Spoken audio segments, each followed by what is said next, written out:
네, 안녕하세요. 자, 오늘은요, 형법 제227조 허위 공문서 작성죄에 대한 공부를 좀 해보겠습니다. 지난 댓글에 보니까 이 문서 관련돼서 좀 공부를 좀 하고 싶은 분이 있다 이렇게 말씀드렸는데, 뭐 송소은 씨도 그랬고요.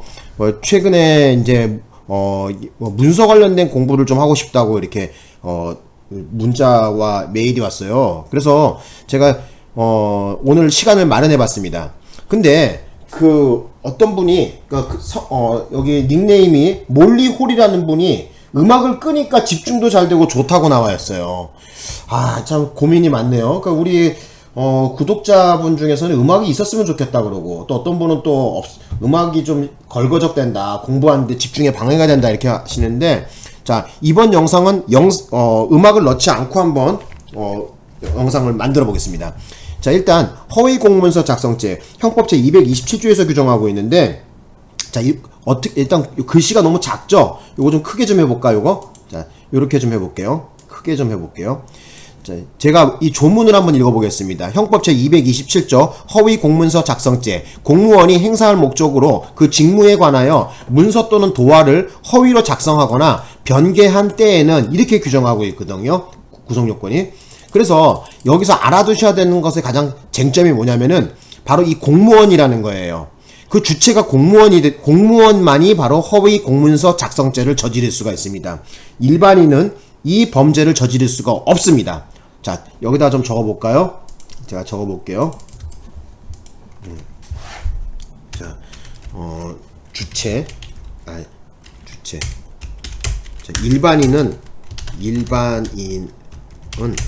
이 범죄를 저지를 수 없다. 자, 이렇게 좀 적어 놓고요. 오로지 뭐다? 오로지 공무원만이 이 범죄를 저지를 수 있습니다.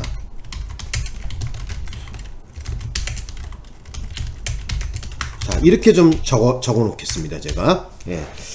자, 그 다음에, 이 범죄 같은 경우에는, 일단, 공무원이 행사할 목적으로 이랬단 말이에요. 그래서 목적범이죠. 그죠? 그래서 목적범이라는 것도 알아두십시오. 목적범입니다. 목적범이에요. 그 다음에, 또 하나 알아두실 것은 미수를 처벌하고 있습니다. 미수범을 처벌한다. 예. 그것도 알아두십시오. 자, 어쨌든, 오늘, 요 부분을 좀 머릿속에 좀 담아 두셨으면 하고, 그러면 이 허위 공문서 작성죄의 의의에 대해서 좀 제가 설명을 좀 드려볼게요. 자, 의의. 자, 본죄는 직무상 공문서를 작성할 권한이 있는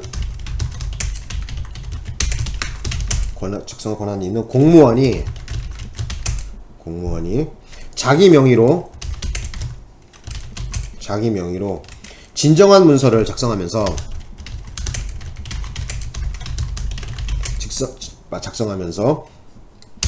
내용이 진실과 부합하지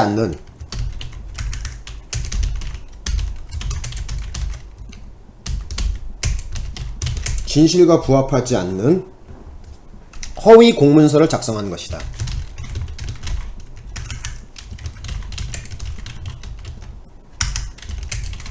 자, 요렇게 정의를 내리겠습니다.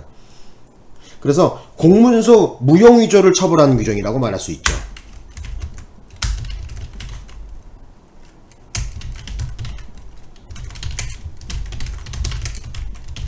자, 요렇게 좀 적어보겠습니다. 그리고 아까 여기 지금 제가 적어드렸지만은 다시 한번 말씀드릴게요. 이 주체는 반드시 오로지 공무원만이 이 범죄를 저지를 수 있다는 거예요. 머릿속에 딱 박아 놓으셔야 됩니다. 구성요건 자체에 공무원이라고 아예 규정하고 있잖아. 공무원이 행사할 목적으로 그 직무에 관하여 문서 또는 도화를 허위로 작성하거나 변개한 때에는, 우리 형법 법전에서 유일하게 변개라는 이 용어를 사용하고 있다는 것도 역시 허위 공문서 작성죄의 특징이다, 이렇게 말할 수가 있습니다. 되셨나요? 자, 되셨죠? 자, 그 다음에 좀 뭐 객체에 대해서 좀 말씀 좀 드려볼게요. 자, 객체 땡땡. 자, 허위 공문서 작성죄의 객체가 되는 문서는요. 자, 허위 공문서 작성죄의 객체가 되는 문서는 문서상 작성 명의인이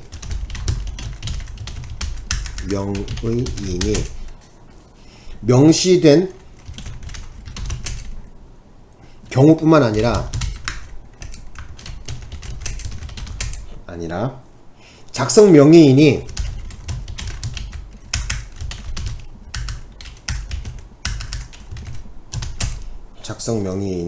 명시되어 있지 않더라도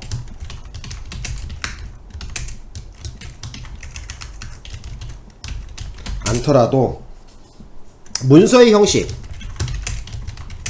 그 다음에 내용, 형식하고 쉼표하고 내용, 그리고 내용 등 문서 자체에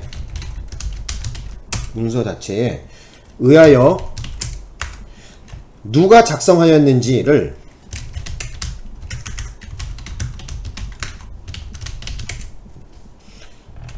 추지할 수 있을 정도면 된다.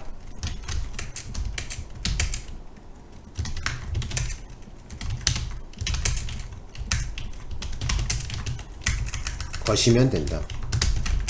자, 요렇게 우리 대법원은 판시했습니다. 요것이 시험에 언제 나왔냐면요. 22년도 경찰 간부시험에도 나왔고요. 22년도 법원직에 나왔고 9급 검찰직에 21년도에 나왔거든요. 그래서 판례 번호를 말씀드리자면은 2018도에 18646. 자, 요 판례 번호 한번 명기에 적어 두셨다가 한번 검색해 보십시오. 그래서 시험 문제에서는 언제 나왔냐면은 22년도 경간부에 나왔습니다. 경위 공채죠. 자, 좀 알아두셨으면 합니다.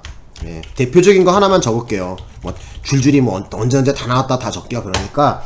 자, 다시 한번 읽어보겠습니다. 자, 봅시다. 자, 객체, 허위 공문서 작성죄의 객체는 허위 공문서 작성죄 객체가 되는 문서는 문서상 작성 명의인이 명시된 경우뿐만 아니라 작성 명의인이 명시되어 있지 않더라도 문서의 형식이나 내용, 문서 자체에 의하여 누가 작성하였는지를 추지할 수 있을 정도면 된다. 이렇게 말했습니다.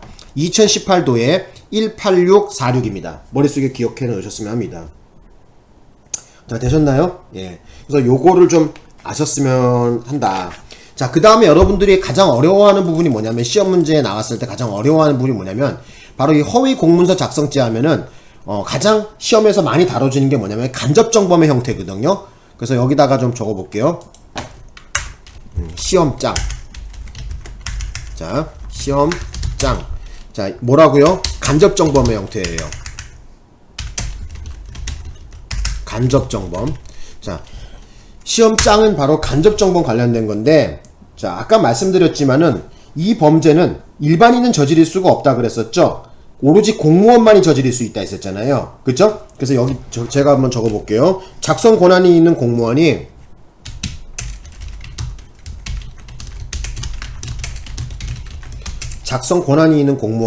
권한 없는 자를 이용하여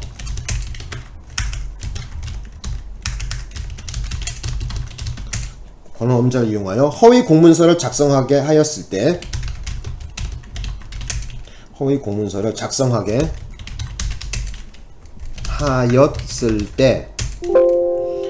공문서 작성죄의 간접정범이 됩니다.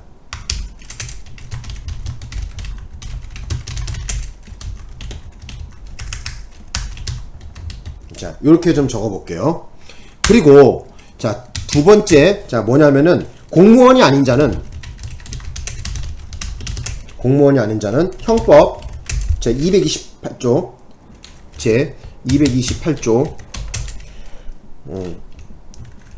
공정증서 원본 부실기재죄,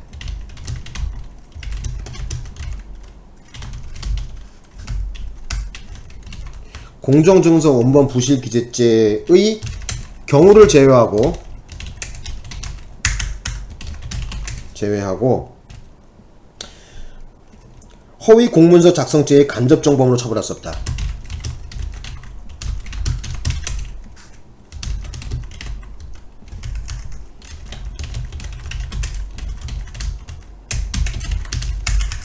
자, 요렇게 판시했습니다.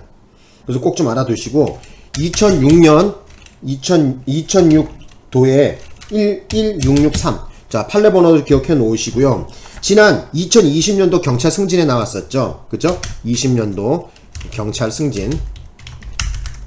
예, 승진에 나왔습니다. 알아두셨으면 합니다. 이것도.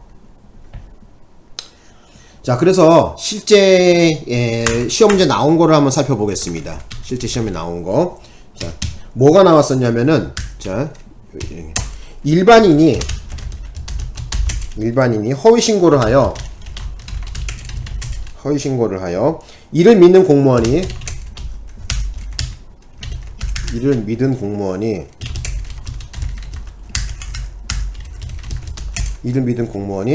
허위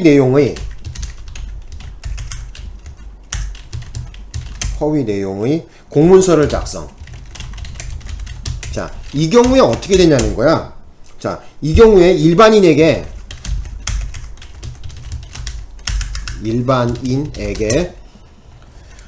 허위 공문서 작성죄의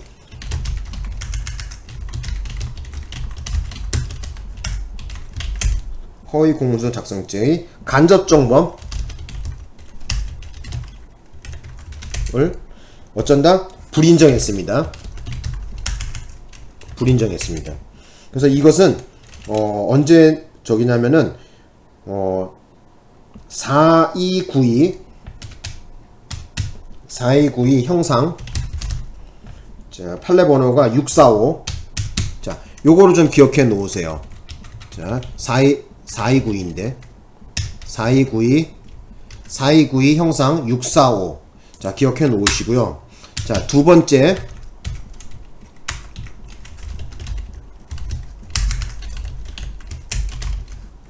자, 보겠습니다. 두 번째 사례를 볼게요. 자, 보조 공무원이 허위 공문서를 기한하여 그 정을 모르는 작성권자의 결재를 받아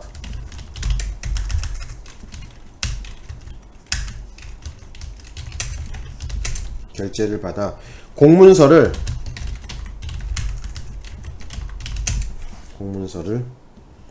완성한 때, 허위 공문서 작성죄의 간접정범이 되고,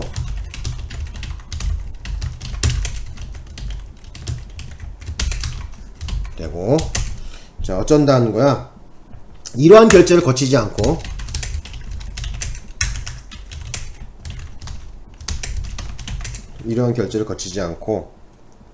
임의로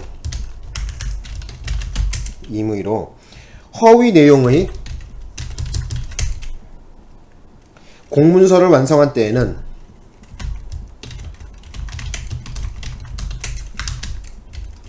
어쩐다? 공문서 위조가 되는 것이죠.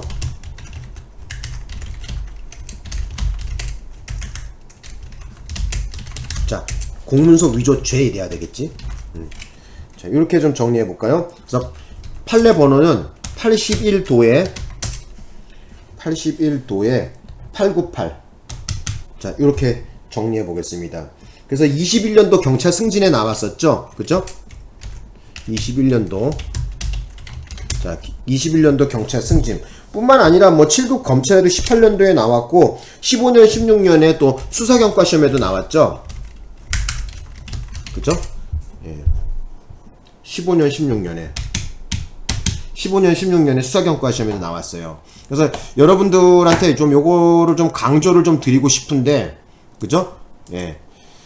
자, 다시 한번 볼까요? 색깔을 좀 넣어 볼게요. 그러면 색깔을 좀 넣어 보겠습니다. 이건 빨간색으로 하고, 그죠? 자, 그 다음에 요거 아래 거는, 자, 파란색으로 한번 넣어 볼게요.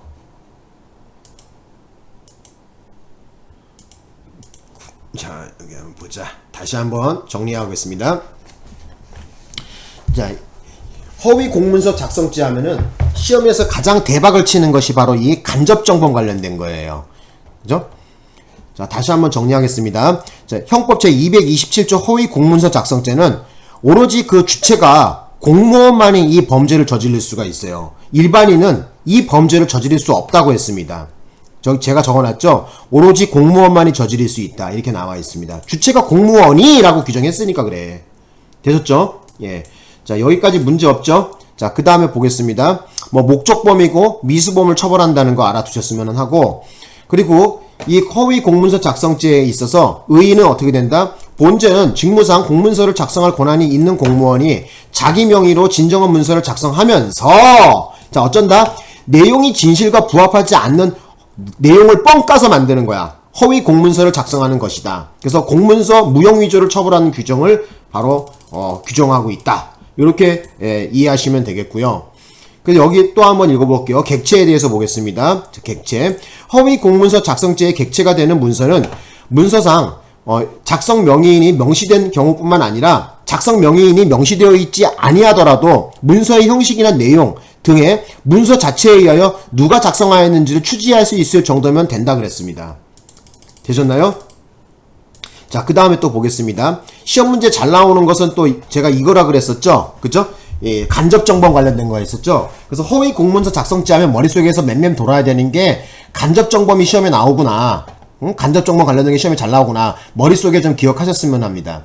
그래서 작성 권한이 있는 공무원이 권한에 없는 자를 이용해서 허위 공문서를 작성하였을 때는 바로 허위 공문서 작성죄의 간접정범이 성립하는 것이고요. 공무원이 아닌 자는 형법 제228조 공정증서 업무 부실기재죄의 경우를 제외하고는 허위 공문서 작성죄의 간접정범으로 처벌할 수가 없다고 했습니다. 판시했습니다. 머릿속에 딱 박아 놓으셔야 돼. 이거 자꾸 틀려 애들. 예? 그렇게 수백 번 강조하고 그렇게 얘기하고 했는데도 시험장 가서 바보짓 하고 오더라고. 자, 그래서 제가 아예 여기 다시 한번 명기해 놨습니다. 자, 요거 같이 한번 읽어보자. 자, 간접정범 관련입니다. 일반인이 허위 신고를 해서 이를 믿은 공무원이 허위 내용의 공문서를 작성했습니다. 이 경우에 그 일반인에게 허위 공문서 작성죄의 간접정범을 불인정했다는 걸 머릿속에 박아 두셔야 됩니다. 왜? 이 범죄는 오로지 누구만 저지를 수 있다고? 공무원만이 저지를 수 있다고 아예 명기해놨단 말이에요. 되셨죠? 자, 그 다음에 이제 파란색으로 된 거 한번 보자. 자, 파란색으로 된 거는 보시면은 보조공무원도 공무원이죠? 허위 공문서를 기한하여 그 정을 모르는 작성권자의 결재를 받아서 공문서를 완성했습니다. 이 경우에는 뭐야? 어쨌든 보조공무원도 공무원이죠? 그죠? 그러니까 공무원이 저지른 거니까 허위 공문서 작성죄가 되겠죠? 자, 그래서 그 정을 모르는 결재권자의 결재를 받았다고 했으니까 허위 공문서 작성죄의 간접정범이 된단 말이야. 되셨나? 여기까지 이해되죠? 어려운 거 아니죠? 자, 그래서 중요한 거는 또 한 번 뭐가 있냐면은 이러한 결재도 맞지 않고 지 멋대로 어떻게 돼요? 결재권자의 결재도 안 받고 지 멋대로 도장 빵 찍어갖고 내버리면 뭐야? 이 경우에는 허위 공문서 작성죄로 보지 않고 그냥 공문서 위조가 돼버리는 거야. 되셨죠? 그죠? 결재를 안 맞고 지가 도장 직인마저도 지가 그냥 갖다가 찍어버리면 뭐예요? 공문서 위조가 되는 거야. 그래서 꼭 좀 구분하셨으면 좋겠고, 허위 공문서 작성죄는 다시 한번 말씀드리는데 이 범죄는 오로지 누구만 저지를 수가 있어? 공무원만이 저지를 수가 있다는 거를 머릿속에 박아 두셔야 됩니다. 그죠? 공무원이 이렇게 아예 명기해 놨단 말이에요. 되셨죠? 그래서 여러분들이 시험장에서 자꾸 헷갈리는 것이 뭐냐면은 바로 이 간접정범 형태 관련돼서 시험 나오면 자꾸 틀린다는 거야.